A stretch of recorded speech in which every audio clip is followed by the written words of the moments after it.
Hello, everybody, and welcome back to another episode of Jalen Says. And today, we are with the Realionaire, Mr. Greg McNeal himself. He is an incredible guy. He is an artist, a rapper. He's a speaker. He's a motivational person. He's an inspiration. But before we get into this awesome interview, I would love to thank my sponsors. First up, we got On Time Sunwear for sunwear that's always on time whenever you need it. Summer, spring, fall, winter, whenever you need it, they got sunwear for you. And I mean, the sunwear is always stylish. You could be rocking some good stuff, and I'm telling you, because I was looking clean. Now, if you look on my Facebook, hey, all I gotta say is I ain't looking right now, but you know those glasses make you look serious right now. I'm telling you. So if you want some glasses for some casual work, for some business work, for just being fun, please check out On Time Sunwear on Instagram. Now, also the Mitchell's Academy of Music and Dance. Now, I have been with the Mitchells for a couple years now, and I have seen my improvement. Now, the Mitchells, they love music. They know music. You could feel the music coming through them when you walk into the room and they're playing the keys. And it's magical. I mean, Mr. Mitchell, he's played with a lot of people, a lot of famous groups, and he's played basically everywhere. Right now, he's really just playing a lot. Like this week, and when I talked to him, he's just doing a lot of stuff. So he knows what it's like to be under the pressure, playing the keys in front of everyone, and he's really good. You could tell that. So if you have a passion for music and dance, please check out the Mitchell's Academy of Music and Dance. Now, without further ado, I have to do an introduction for my main man right here. Now, he is a CEO. He is an artist. He is a motivational speaker. He's basically a celebrity. He's a influencer. He does a lot of stuff, and he's pretty good at it. And I just saw one of his music videos, which resonates with me because, I mean, if you guys do know, I do play chess a lot. Chess and community. If you saw on my Facebook, I go there. And yeah, I mean, it really resonates with me because you got to think before you move and all that type of stuff. And his music isn't just rapping about degrading women or curse words or guns or drugs or anything like that. It's about motivation. It's about getting up. It's about doing what you're supposed to do. So to introduce himself even further and to share his positivity, we have the Realionaire. How are you doing today? Man, I'm blessed. I'm grateful. Happy to be here. Yes, I'm happy to talk to you. So, for the people who don't know, who is the Realionaire? A Realionaire is a purpose-driven individual with core values that money can't buy. You know, anybody can be a millionaire, but it takes a special individual to become a Realionaire. Yeah. Okay. So, who is the one wearing the cape of the Realionaire, Mr. Greg McNeal? Greg is he's a humble individual.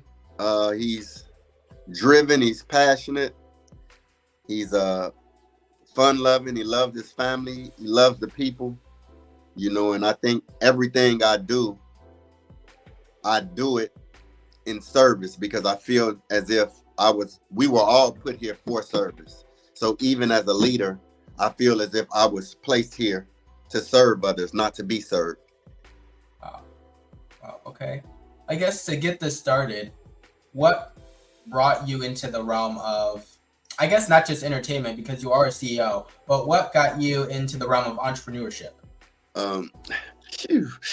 I've been an entrepreneur since a very young age. I actually wrote a book called Background Check, and I spoke on how at the age of like 7, I started my own little icy cup business, and where I was taught how to balance. Okay, if I got 50 cups, I got 2 packs of Kool-Aid to make. And it was just, from there, I just always had that ambitious mindset, and I got the name Money from that early on. So I knew I was just destined to be an entrepreneur. Like the last job I held, I was 18 years old. Like I've never worked since then. Wow. So it's like I was just destined to be an entrepreneur my entire life. That's incredible. Yeah. So what was your life like growing up, especially as a young entrepreneur? I grew up. I basically all of my family are more structured. Work a job, come home. Work a job, come home. So I was like the first to do what I was doing. So it made it a little different because I didn't have any guidance on what I was doing really. Like I had very supportive parents and siblings and stuff like that, but nobody could tell me about what I was doing because I it was new to everybody. So Yeah. I was the test run. Wow. So, how young were you when you read the book? I wrote the book in my 30s, but my first entrepreneurial experience was 20 years old. I had opened a Philly cheesesteak restaurant, and Wow. connected to it, I had a barber shop connected to it. So it was a Philly cheesesteak restaurant with a barber shop in like a L shape. Yeah. Okay. Oh, why food and why barbershop? In Chicago, people like to look clean. You know, you went to the shop today and got it tight Yeah. up. Yeah. I'm wearing a Yeah. hat Yeah. a day short. And so you know, barbering was a big thing, and I just wanted to put some of the best barbers in my actual establishment. Wow. And one of the guys, I wanted to give him an opportunity because he was up and coming and he was a really good barber. So I had placed him in there and really just let him just let his hair down. And then as far as the Philly cheesesteaks, they were popular in Chicago at that time. So I just took a crack at it and it did well. Wow. How did you kind of build this up? How did I build it? Yeah. How did you? Well, I guess not build a revenue, but how did you? I guess build a business. Uh, it was through ill-gotten gains. You know, I'm formerly a street guy. So my idea was not to stay in the streets. I was always looking for an end goal. A lot of guys don't look for an end game, but I was always knowing that I didn't want to live my life in the streets because I know the two places you can end up by doing that. So I Yeah. was early on, I was a thinker and I was already trying to create situations where I can put me and my family in better positions and take care of them. So that's why I just began doing so many different things to try to position us and put us in a better place. Wow. How did you, I guess, keep afloat as you said you were basically the first in your family and basically the first really out there being an entrepreneur. So how did you, I guess, keep afloat at a relatively young age of 20?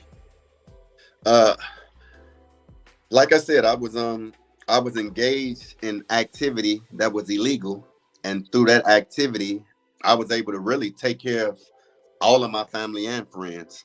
I ended up opening up a gym in Maywood, like a basketball facility, because me and my friends we used to go and play ball at a gym called Hoops the Gym. And at this gym, you pay $100 an hour. Sometimes we would go there for 4 to 6 hours, and we would play ball.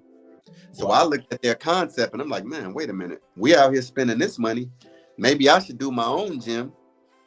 And then we bring everybody to me. And that's what I Wow. did. I ended up building my own gym out. Um, End up getting, you know, celebrities coming in there daily.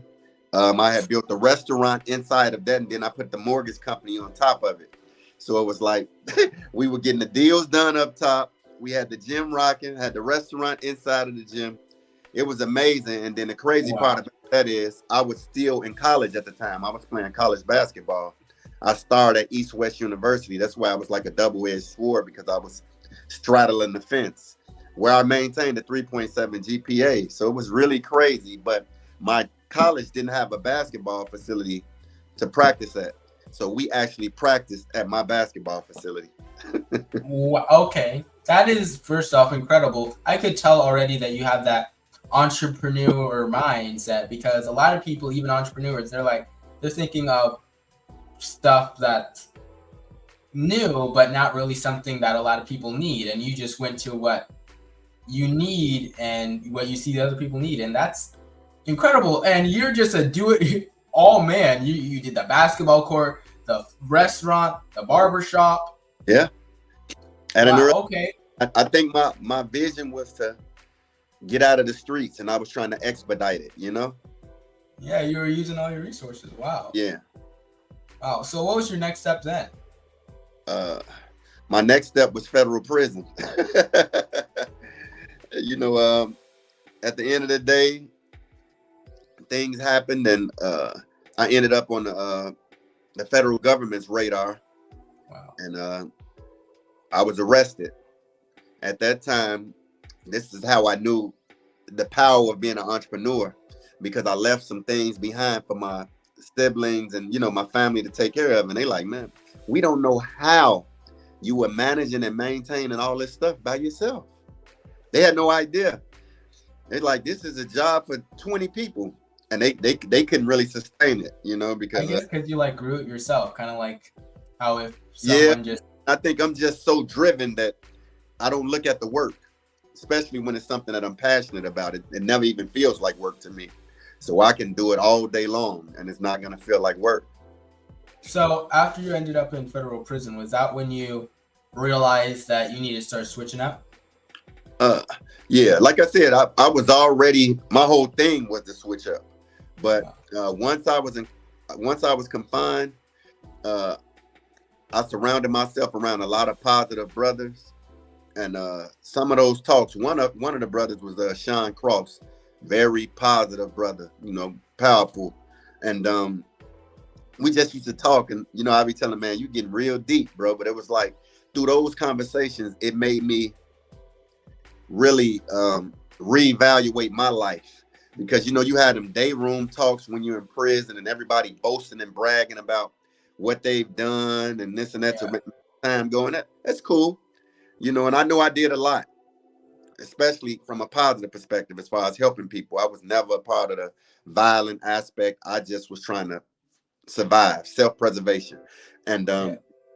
once I thought about youngsters like your age, boys and girls, who didn't get the proper nurturing from their parents, their mother, father, uncle, aunt, brothers, whoever, because they were intertwined in something that I was doing, either poisoned by the drugs I was supplying to the neighborhoods, or the brother or something was working for me, where they not able to reach back and nurture that young boy or girl. And I think I played a role in hindering those dreams. Somebody could have been a doctor, a lawyer, an athlete. I don't know what those possibilities could have been. So once I thought about those things, it made me reevaluate my entire life and how I was carrying it. And I understood that if I was blessed out of this situation, that there's no way I would do it again. And at this time, I had a 25-year federal sentence. So you don't see the out of this. Like, I'm in a federal prison where I got the most time in the actual prison. They put me in a place to mess with me psychologically, where people were going home every single day. People were going home and going on furloughs, and I have a 25-year sentence. So it was all designed mentally to try to break me, but I took those same things and used them as strength, and my faith never wavered. And a little less than 5 years into my sentence, I got that blessing of my conviction being overturned and my entire sentence being vacated due to Fourth Amendment violation, illegal search and seizure. Wow. And with that mindset shift, and that was when my entire drive just changed and everything became just positive. And I'm like, man, I have to get out here, reach the masses, tell them what's really going on, and give them the flip side to everything that's being glorified in mainstream media. So how old were you when you got out, and what was your first steps? I got out. I was. If it was, it's 2024, right? Yes. I got out. I was 32. Going on 33. Yeah, I was 32, 33. I caught my case. I was 23, and then it just dragged out. Trial and pre-trial and all that stuff, and then, like I said, the sentence, the time, and all of that. So, yeah, so 32 going on 33. Wow. So, what were your first steps when you got out? My first steps was trying to build those bonds back with my kids because I knew that my absence really affected them the most. So it Mm. was basically trying to build those bonds back. And then I really was filling out my guys, like trying to see what they were up to. And I noticed that everybody was really waiting on me Wow. because they felt as if I was going to be the same old money. Like we're going to get right back into business as usual. Mm. And that wasn't me anymore. So No. once I really understood that, I had to separate myself from them because I loved them that much that I wouldn't have wanted to see them hurting. And I didn't want to even risk that possibility of, you know, dabbling into the streets on any level. So I Yeah. ended up moving to Georgia. So I relocated Wow. completely and completely separated myself from them. And I moved here and didn't know anybody. I had one cousin here who I may have saw 3 times in 13 years. So it was really just me just stepping out on faith and just reinventing myself. Okay, so when you got out, is that when you started writing your book? I got out and I I was basically so humble because I went from making 7 cents an hour while incarcerated. So I came home and I'm like, man, I work at McDonald's. Don't nobody in Georgia know me. I was that humble because you got to think you come from being a multi-millionaire drug dealer to going to prison, getting paid 7 cents an hour to coming home and you got your freedom after being what was supposed to be a 25-year sentence. It's like, man, you just blessed to be home. So I Yeah. came home and I'm like, man, I work at McDonald's. So long story short, I ended up working at a LA Fitness. And I worked there for 2 weeks. I did all the hard work, all the hard lifting because I had got my body in shape. And I'm like, I'll just come home and be a personal trainer. Got my body in shape. Went to LA. I worked 70 hours. They gave me a check for $440. So it was at that point, I'm like, wait a minute. My entrepreneurial spirit kicked back in. So I ended up leaving there after the 2 weeks. But during that time, I built a relationship with a guy who was managing over there, and his name was Greg Pointinger, and who I eventually, once I went looking for a space that hadn't been leased for a while, and creating my own version of a gym right Wow. down the street from LA Fitness, me and Greg partnered, and then we formed Hybrid Impact Fitness, and then we ended up going on to partner on a few other things, and we ended up doing a book together called Background Check: 7 Keys to Life, uh, Life and Success in Business. Yeah, Wow. So what was the book based off of? Kind of your entrepreneurship yeah, with drive or keys, like I was just speaking on how I went to look for spaces that hadn't been leased in years because I knew the owner would be eager to lease them. So I didn't have the financial means to get the gym that I got, but I knew that if I find places that hadn't been leased, I can speak to the owners, and if they see my vision, they would possibly allow me to do it. So that's what I did.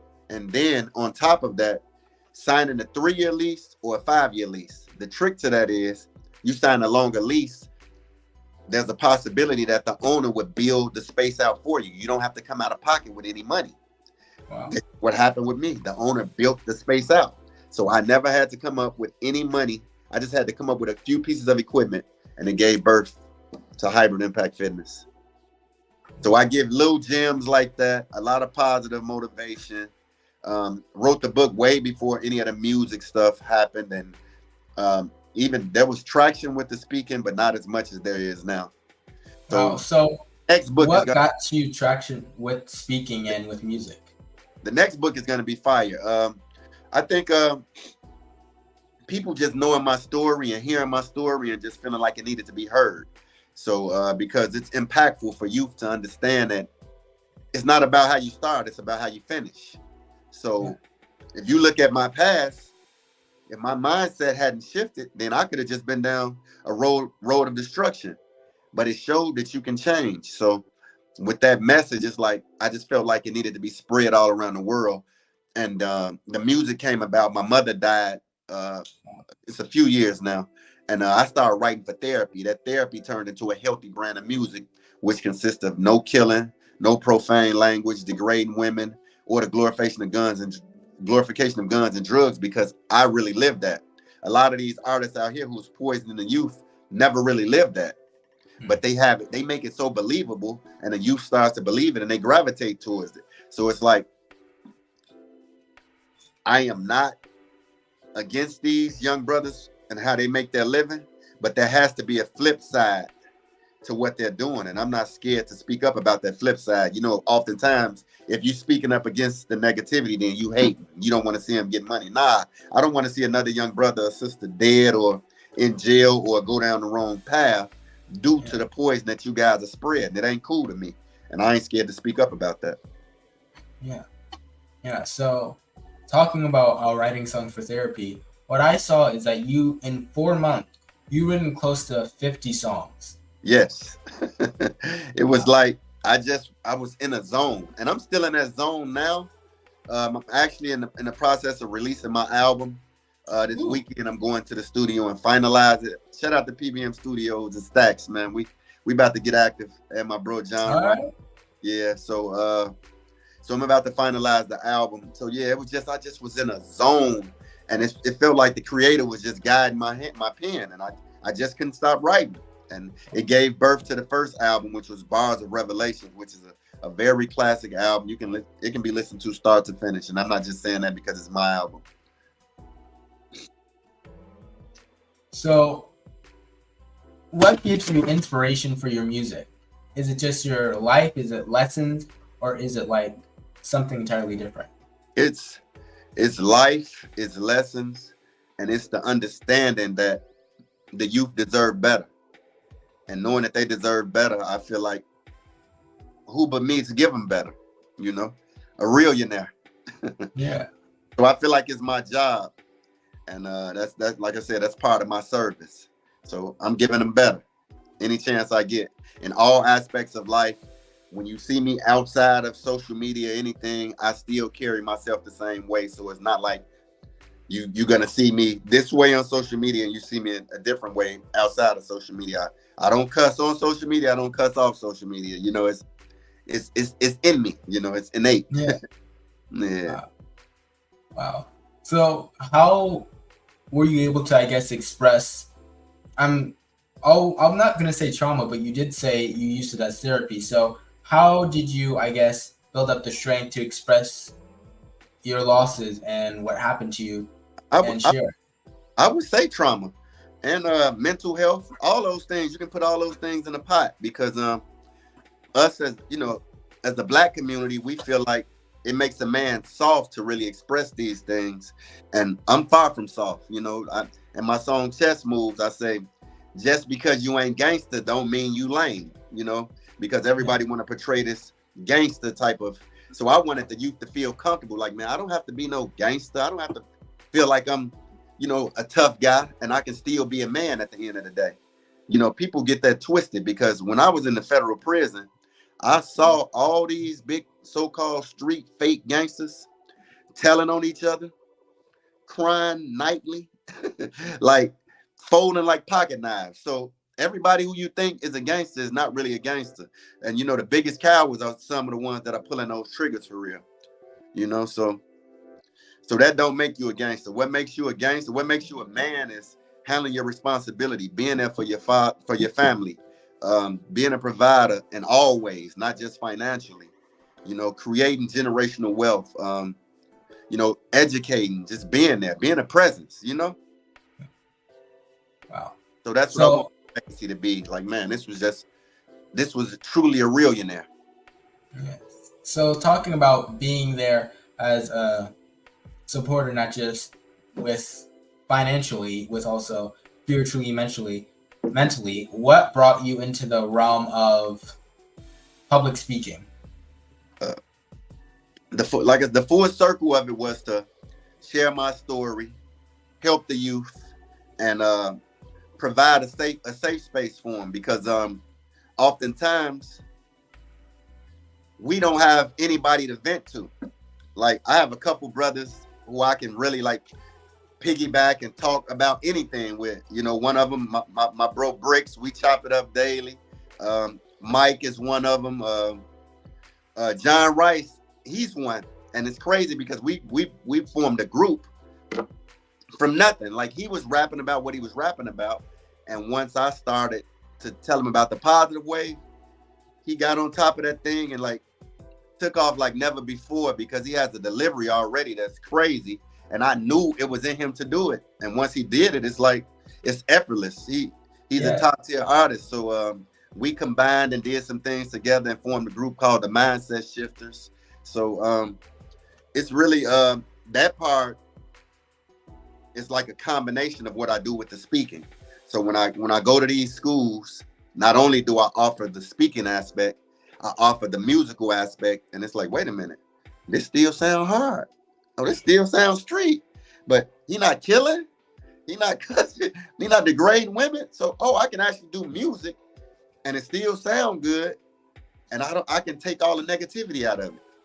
Yeah. So it's like I'm just being that beacon, I'm being that beacon of light to them and letting them know, man, we can do it differently. We don't have to conform to what society is saying is the thing to do.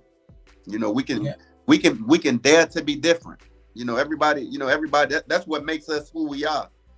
Everybody is their own genuine, authentic self, but a lot of people try to be something that they're not, and that's where lines get crossed. Yeah, it is. Now, I do not have a way to segue into this. I'm going to get back into your music and things like that. But is the gym that you and your friend started up after you got incarcerated, well, after you came home free, is it still running now? No, I actually closed July of 2022. That's when I fully took on the speaking and music full time. Like, we had a good run. We did like 12, 13 years of gyms. Man, salute to that brother, man. We had a great run of businesses, all healthy eating restaurants, So it was great. It was great. Yeah. So yeah, we actually did 3 gyms, and we did it with the same method. We had a 1,500 square foot gym merged to a 3,000 square foot facility. And then the last facility was 7,000 square foot, where we gave other trainers the opportunity to train inside of our facility. One of them is Knock. This is my brother. He's not just a trainer or fitness director. He trained Scoop Henderson. He trained Fly J, who plays for LSU. The guy Corey, who was also a trainer in my gym, he trained Darren Waller, Justin Fields. So we spread our wings out, man, and provided lanes for brothers to really succeed and excel, man. That's what it was really about. It was about helping others, reaching back, because I understood that mega gyms wasn't paying the trainers anyway. So we wanted to offer them an opportunity to be their own boss. Yeah. Do you still have ideas of, I guess, having health and wellness? Oh, it's always in me. So corporately, I'm sure I'll really endeavor into it. And I still get asked all the time, man, you need to open another gym. But I'm so passionate about speaking worldwide and getting in these prisons and changing the thought process of that, because a lot of those guys, when they're sitting down, that's when they're more eager to listen. You can catch them before they get back out there and make those same mistakes that get them caught up in that recidivism hamster wheel, Yeah. So how are you able to, because I know this might sound a weird question, especially since you're a public speaker, but how are you able to articulate, I guess, your life to explain it to people? Because a lot of people have crazy lives and they learn from it, but they're not able to really say how they got out of that mindset. I think I was just blessed with a gift, and I think that it was truly my calling before I knew it was my calling, because I've never been nervous on stage, either speaking, performing. I've been around Eric Thomas, Jeremy Anderson, Inky Johnson. I've been in those same presence with those guys, and I felt like I was one of those guys. It's never been like where I'm starstruck or feeling like inferior to those brothers, and they're powerful brothers and great brothers, but I know that I'm on the same playing field with them, you know what I'm saying? And they've always given me that same encouragement. Like, there's never been any like nerves or feeling like somebody's trying to go for somebody's spot. It's like man, they always encouraging and saying, brother, you got it. Your story is powerful. I think you should do this. I think you should do that. So I salute to brothers like that. So how long have you been speaking now? I spoke immediately once I came home, but it was like small scale. I spoke at a lot of middle schools, high schools, stuff like that. But I'm looking to push that thing to bigger and better this year. So maybe since 2011. Wow. So do you have a mentoring program in place? If not, do you have an idea of starting one? Well, it's like a organized chaos mentoring program, because I often get parents to call me and say, hey, I need you to, and I say, of course I will. So it's not a structured one, but I do offer it, but I'm getting a lot of structure in 2024. So I'm working on all of that on the back end. Got some great people helping me with structure. Shout out to Ebony, Lindsay, a few other people that are really like helping me get it together, because this is global. What I'm doing is global. This is not nothing small at all. And I speak that and I stand on that. That's incredible. So how do you see yourself from when you first started off, I guess, being motivational?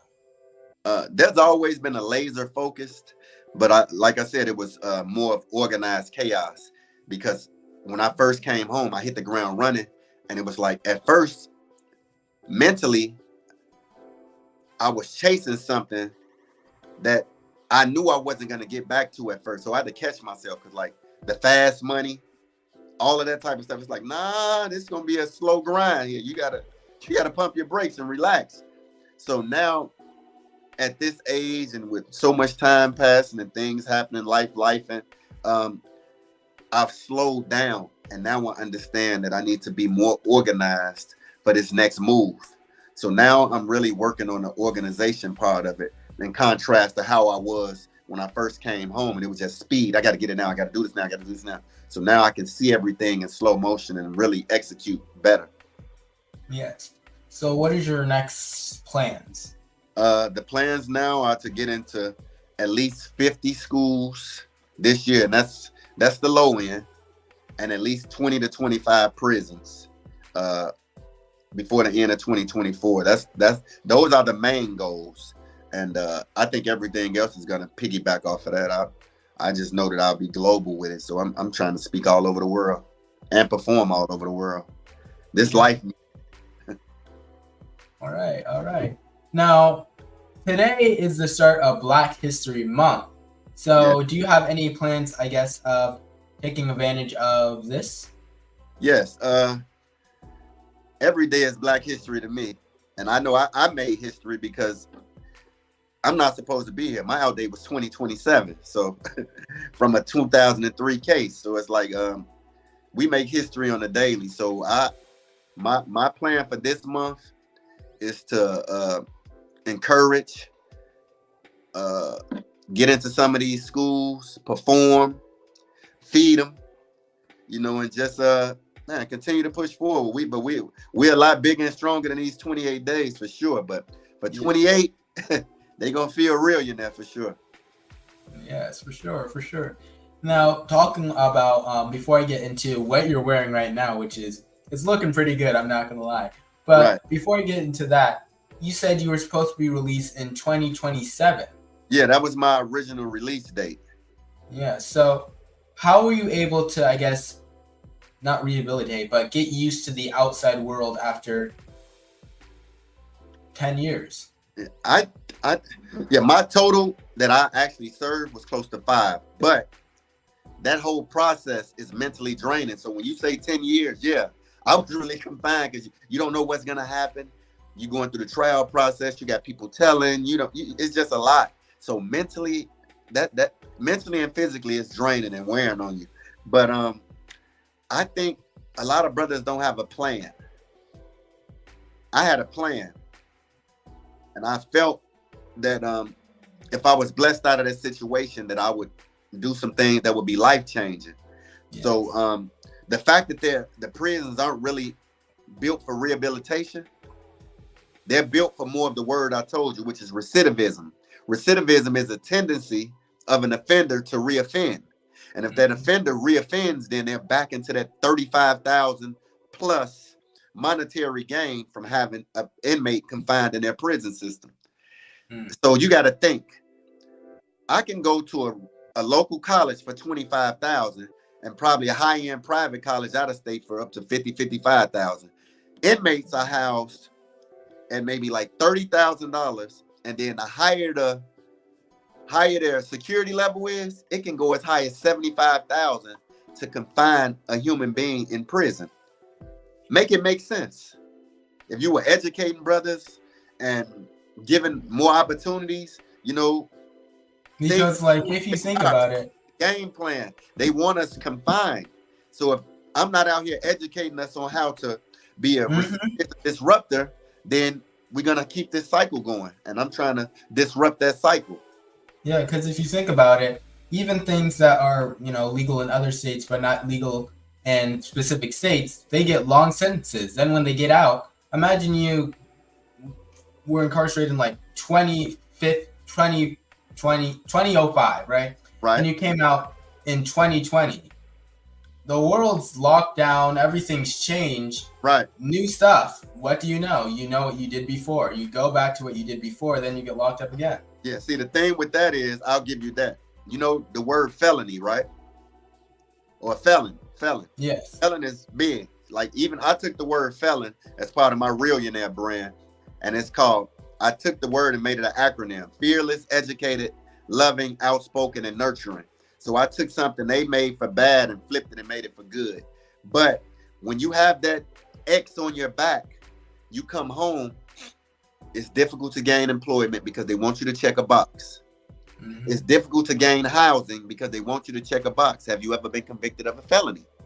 So now you place a guy who was a one-trick pony and all he knew was how to hustle and sell drugs or do whatever other legal activity he knew how to do. But he came home and wanted to be on the right path. But if he don't have the right support from his family or friends or whatever, and he keep getting these no's, there's a chance self-preservation is going to kick in. Once that self-preservation kick in, like you said, he's going to revert back to what he knows, and then it can put him in a position of going back to prison or even worse, dead, Yeah. Wow. So, hey, Miss Lisa, also thank you so much for getting it together. Also, shout out to Dropback Studios. Out to Drop. That's the family. Doing everything. I mean, we really appreciate you. Incredible studio. If you guys need a studio, please check out Dropback Studios. They're sure. Incredible. They're incredible. Now, we need to get into that wonderful shirt you're wearing, that wonderful hat you're wearing. I mean, it's really stylish. Yeah, we high quality. Ooh, 3D. Wow. Ooh, shiny. All right. What brought you into the fashion industry? Same thing. As an entrepreneur, I'm very stylish. I like to dress nice, but it's still different. So I like to keep my pants pulled up on me though. So it's I lead by example. But I felt like Realionaire was just a major brand. I don't look at it like local. So I just wanted to create fabrics that would not only look good as a fabric, but also speak.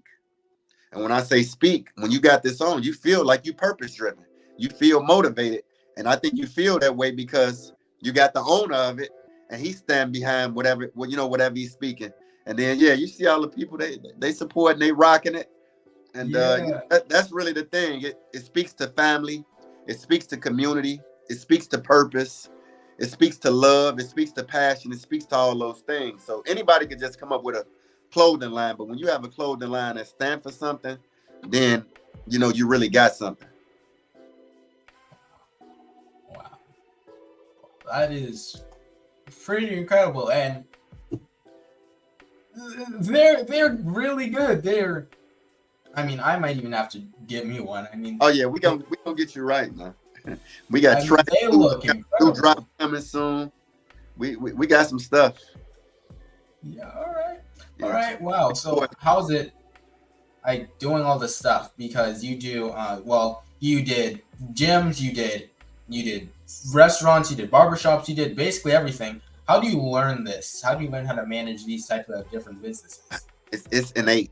Like I never took a well. I actually, when I went to East West University, I went to school for general business, but I think I was just born with this gift. Like I said, I've been doing business like that since a young age, and it's just never slowed down. Like in my book, I say, "Sleep is for billionaires," and I'm not telling you don't get no sleep, but it's like I really take naps because my mind doesn't shut off. I'm just a creator, and I'm always looking to, create, Yeah, in hopes of being just impactful and like leaving a legacy. that was incredible. What is your plan with your fashion? Well, Uh, with your the clothing line. fashion this year, I'm gonna put it out there more. I think because I have a big following in Chicago, a lot of my family and friends out there, they really support the brand and they were really buying the brand up. But like I say, Realionaire is not just singled out to Georgia and Chicago. Yeah, I'm trying to create Realionaires all over the world. So yeah, I just feel like it's a global brand. I'm gonna be more professional with my approach. We're gonna be at Dropback Studio shooting some professional shots of the new pieces. you Just already know. just a bunch of everything going on, man. We no business as usual in 2024. Wow, wow. Okay, I have a question. How do you, I guess, get your clothing line into, I guess, more retail spaces? I think it's about building relationships because I had an actual like boutique type um situations are probably the best way to go about it when you're in like a mall setting. So Town Center Mall had a boutique store, and I actually went in and partnered with them, and I was able to put pieces there. So that would be more of my thing, partnering with like the boutique style stores, because I know it would be a lot more difficult to get into the other type of stores, but I'm still looking into doing research on getting in those type of stores as well because of the message behind what I do. Why not support positivity? This is a real movement. So I'm Yeah. not I'm not just small boxing myself into saying, okay, I'm just gonna be in these boutiques. No, I want to one day be in the major chain and retail stores. Yeah. Okay. What is your, I guess, goal as an entrepreneur? To continue to do what I'm doing, continue to provide uh, opportunities for people like me, um, provide education, knowledge, situations where people can really excel. um, there was a situation where my barber, I won't even mention his name, but my barber, he was just a top tier barber. I knew it was in him. He kind of doubted himself. He knew he was really good, but he kind of doubted himself. And I used to tell him like, bro, you are great. I'm speaking this into him while he's cutting at a little salon suite. So he's inside of this suite cutting hair with his little chair, and all the time I'm thinking bigger for him.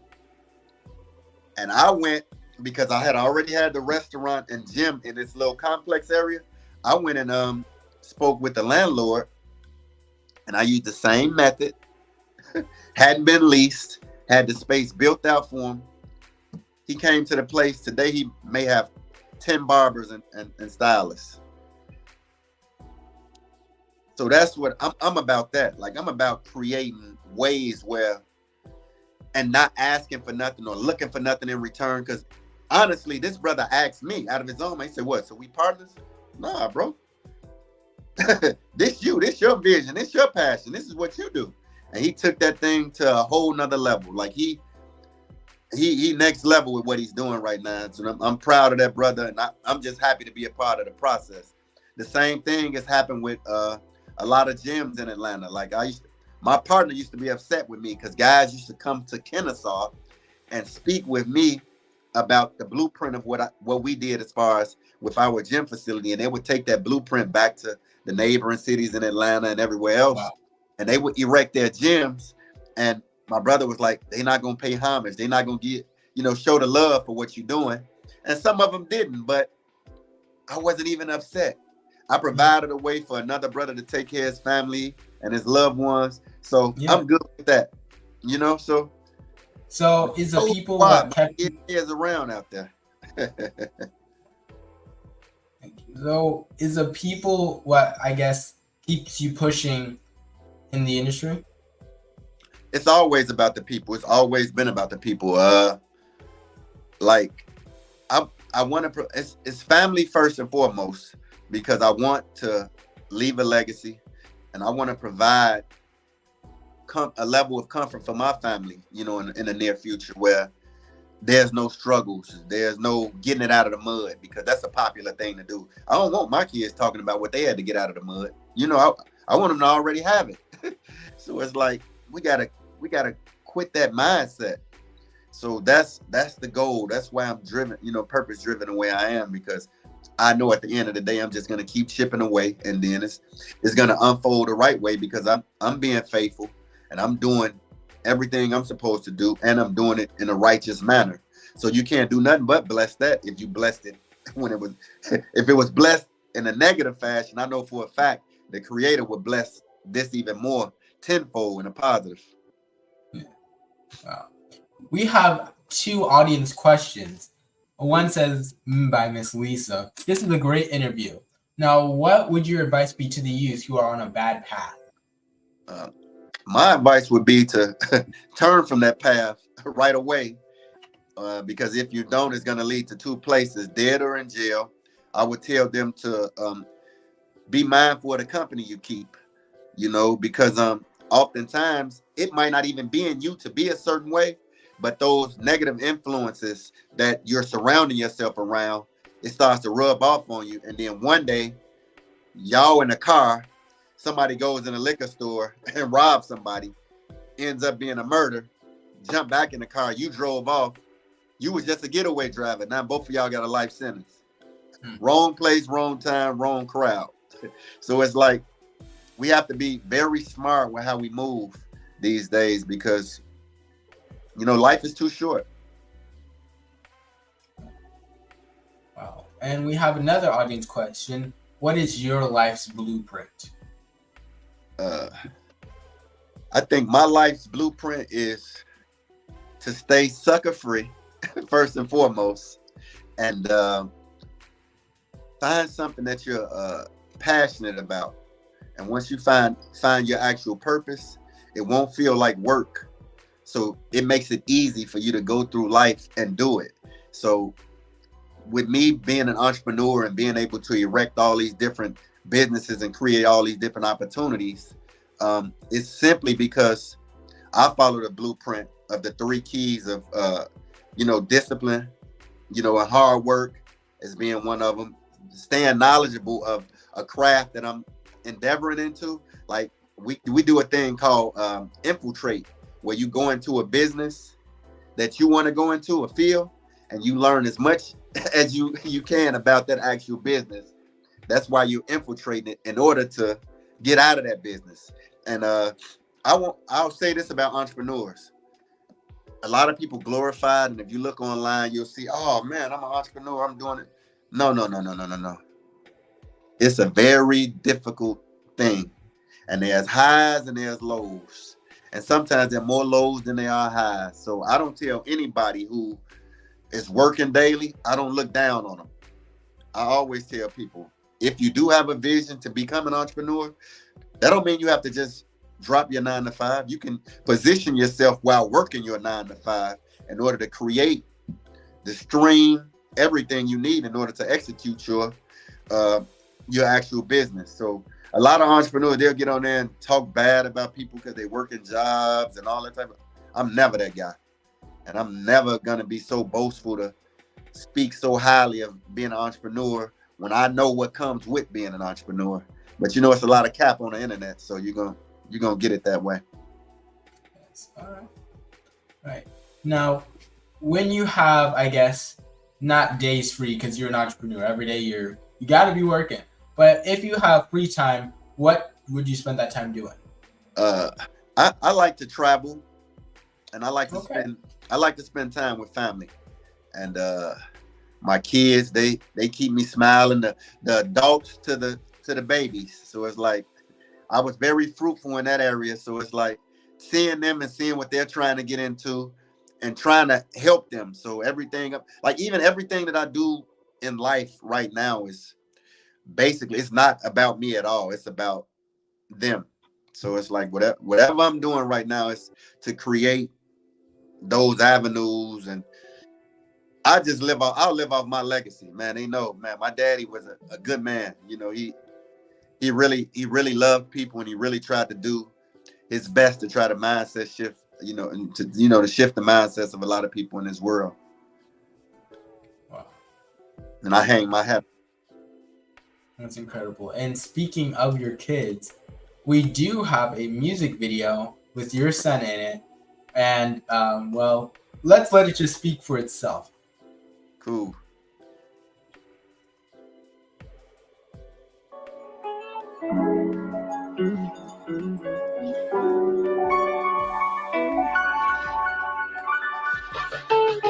Chess moves is the name of the game. Gotta move smart, just stay in your lane. Don't compromise morals for the sake of fame. Just because you ain't gangster don't mean you lame. Chess moves is the name of the game. Gotta move smart, just stay in your lane. Don't compromise morals for the sake of fame. Just because you ain't gangster don't mean you lame. Let's stop smoking on the A.K.A and start building with a king. It's strength in numbers in this game, you build it with a team. The deck stacked against us, that's why Martin had a dream. If we put our heads together, we return to super beings. The crab bucket syndrome set us back so many years. That black on black crime cost us hurt and many tears. They don't fear the gangster, unity is what they feel. Communicate, educate, start sharing new ideas. I ain't into politics, but I'm into getting rich, preferably the right way. I ain't trying to flip a brick. Some of us on the right path, just keep working through the glitch. Wealth is the goal, financial freedom is the niche. I just might be today's hip-hop preacher. Voice to the voiceless, more of a brother than leader. Show you how to think before you pull out your heater. Choose life over death is the way that we beat them. Chess moves is the name of the game. Gotta move smart, just stay in your lane. Don't compromise morals for the sake of fame. Just because you ain't gangster don't mean you lame. Chess moves is the name of the game. Gotta move smart, just stay in your lane. Don't compromise morals for the sake of fame. Just because you ain't gangster don't mean you lame. Dope. And I mean, wow. That's my bro, man. He put together a movie with that one, man. And shout out to LaShawn. She was behind the scenes helping me with that. That was a dope shoot right there. I think it was important to have my son in that video because he's really been a part of my growth. I actually took him from Chicago when he was like second, third grade. Now he's a senior in high school. Wow. Been an honor roll student, excelled in sports. He's a serial entrepreneur. So it's like my full DNA has rubbed off on him. So I'm very proud of him. And I just felt like he needed to share that moment with me because it was just a teaching moment as far as all the different ways to deal with life and play chess. We're not playing checkers, you know? Yeah. Wow. Okay. Now, do you play chess a lot? I used to, especially when I was confined. It's like you don't get a lot of brothers that you got to get into certain crowds, like you say, chess community and all that. Where I'm around is like guys don't want to take that time to think. Like that's a thinking man's game. So it's like you have to find a certain space of people to do that. So I got my board, but I don't play often. I may get my son and try to teach him for real so we can really get some games in. All right. So speaking of chessmates in prison, do you still have contacts with the people who I guess were more of a positive crowd? Oh yeah, for sure. I do. And I still reach back. When I came home, people knew I would put together, I would have 15, 20 envelopes and I would stuff them with pictures. I would send money back to the prison when I knew I wasn't really in a financial space because I understood what those brothers was going through.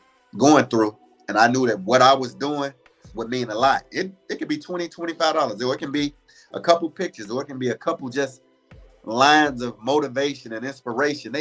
they feed off of that. So I tell people, if you have a loved one in prison, you don't know how far a letter can go. Because I watched, when I actually watched, but I was in the presence of 3 suicides while I was confined. Like, one guy was right under me. We had just left a visit. He had just saw his daughter. His daughter had ran up to me talking about, don't I look just like my daddy? Those could have been the words that just took him out. He had a 15-year sentence. Went in his cell, hung himself after the visit.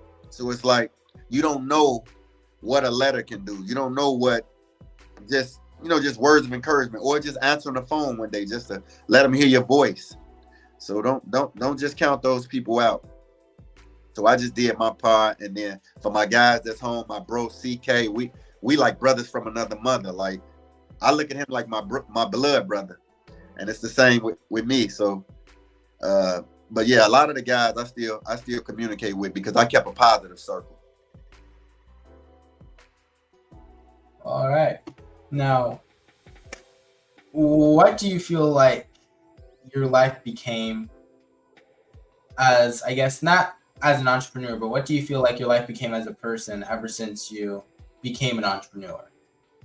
I think, like I said, it's had its ups and downs, had its challenges, but it's no greater feeling to me. Like, I just love the idea of making my own schedule, moving at the beat of my own drum, and just really executing on my terms. So it's been the world to me. But I tell people, it's not for the weak. It is not for the weak. And you do have a huge IG following and huge, well, I guess, online following. Yeah. How do you, I guess, share your message and share what you do with those people? I think, like I said, it's Instagram, Realionaire_money. Facebook is my government, Greg McNeal. And if you look back 10 years, like, some people can try to say, oh, where they see something and they look good and they just jump on board and start doing something. But if you look back, you can look back over a decade. I've always spoke the positivity. I've always brought this same energy. So this is nothing new, like something I just stepped on and did. Like, even with the CMOS. CMOS came about way before COVID, but you saw people start money run and they start selling CMOS all of a sudden. I had been trying to put people on CMOS way before COVID hit, but once they saw an opportunity to make some money, oh, this is an immunization builder. Hey, everybody need to sell it, and people start selling it. So it's like, it's funny, but I've been this person. This is not something that I just woke up and said, hey, I want to be this person. Nah, you can go back, like I said, over a decade, and you're gonna see this. So you're able to now, I guess, see where the trends are going and how to, I guess, I mean, really the word would be capitalized on it, but yeah. Yeah, but I don't care about trends, because if I did, I would speak about all the violence that I've been around and been a part of, and how much dope I sold and how much money I had. And I never do that, because I know that that's part of the poison. So I don't just stick to the trends. I'm not with the trends. Excuse me, I'm a little under the weather. I went to Chicago, and Chicago did me bad.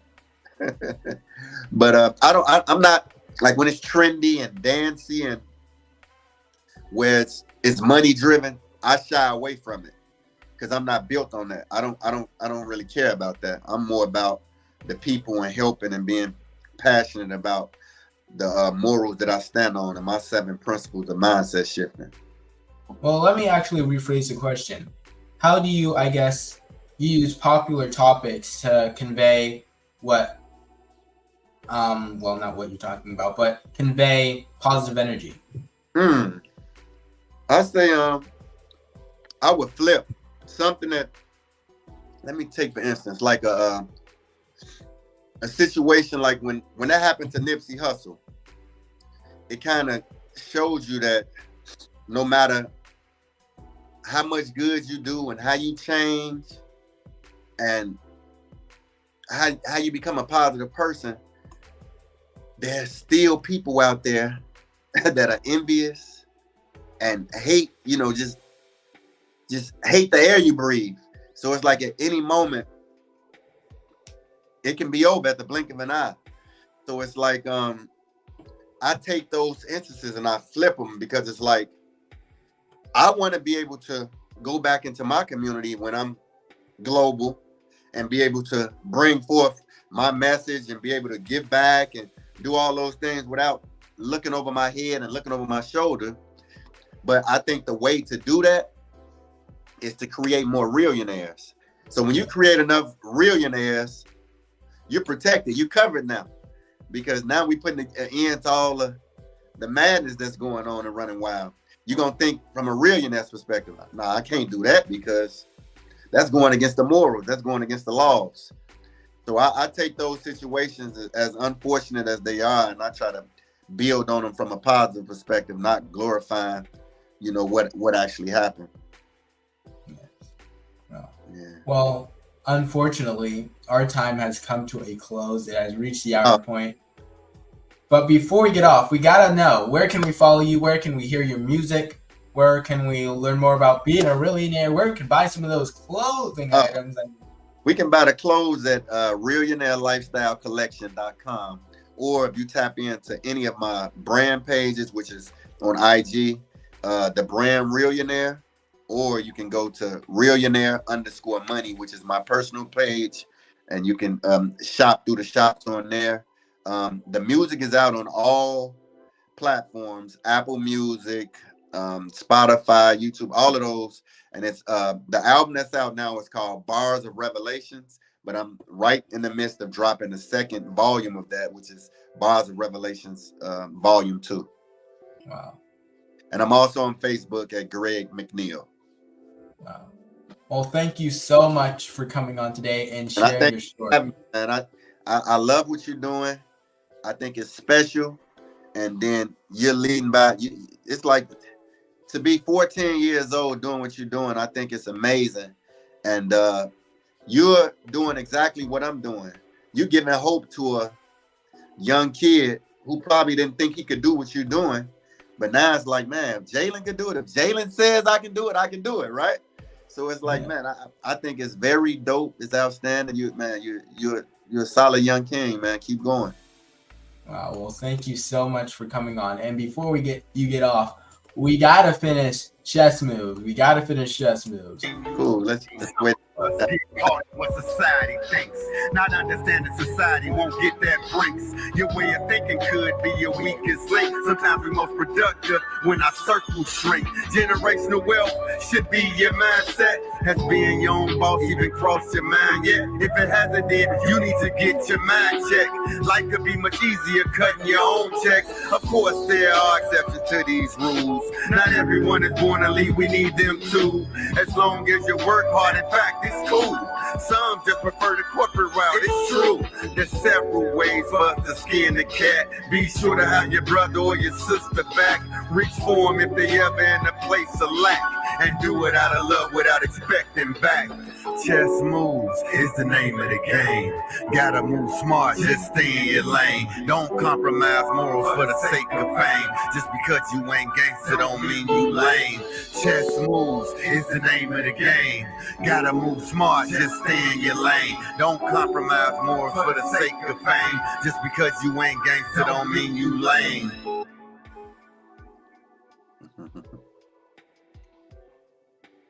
Yes. Wow. Again, thank you so much for coming on.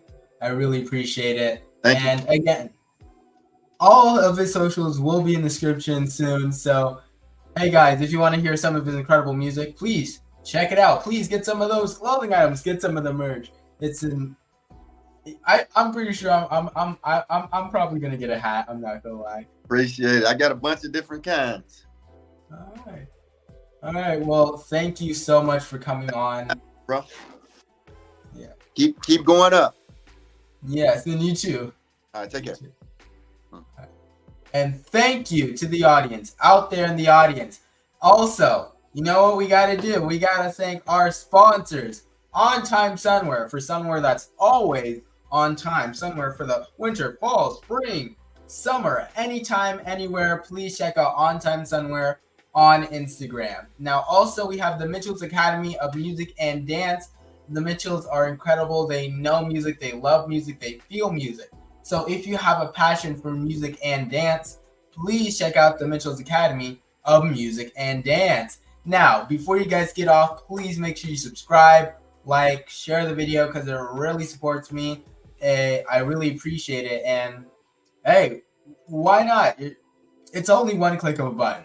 Also, upcoming, it's Black History Month, and so there's some things coming up. Now, first off, this Saturday, there's going to be a flapjack fundraiser. So if you are in the area and you want to go to the fundraiser, please check it out. Let me share the screen. Now, this is for the Making Kappa League, and yeah, it's so the kids don't have to go out their own pocket to join this event because there's going to be a conference soon. There's going to be a lot of encouraging stuff for the youth. So we could really just spread positivity to the youth. And yeah, here it is. Please, if you guys are interested, check it out. It's incredible. And even if you're not in the area, it's $10. So if you do have it, please, please, please, please just put it in because it's really important. It lets the kids go to these incredible things without going out of their own pocket. And it's just something that we need to have for a lot of children, a lot of the youth. And also, if you guys do end up getting it, please just put JALEN when you do it because that shows that I sold the tickets. It's a 10 ticket sale. So trying to achieve the goal. So if you can, please, if you would, just put in JALEN if you're going to do the $10. I really appreciate it. Thank you all so much for coming on. And also, coming up now, you know what time it is. I'm going to be modeling again, right? And yes, it's going to be February the 10th. I talked about it before. And yeah, I'm going to be modeling. So if you are in the area and you want to see it, this is the information. Saturday the 10th, 5 p.m. to 8 p.m. And yeah, please check it out because I'm going to be modeling. There's going to be a lot of models. You can meet me in person.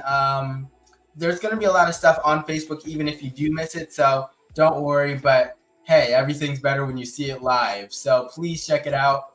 Also, the 24th, I'm going to be doing kind of a youth extravaganza, basically uplifting the youth and really bringing a lot of good vibes and good things to the youth. There isn't a name yet, so right now we're just going to call it the Untitled Youth Extravaganza. But yes, I am working on it.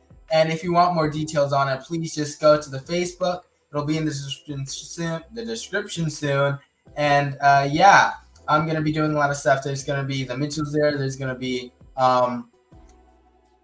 Chesney Community. There's going to be a barber program. There's going to be a lot of things there that encourages the youth, that helps the youth. So, hey, please go to the Facebook, link in the description. And yeah, you'll be able to see what's going on. Again, thank you all so much. Please make sure to check out the sponsors. And again, special thanks to Miss Lisa. And you all stay tuned. Happy Black Month. Peace.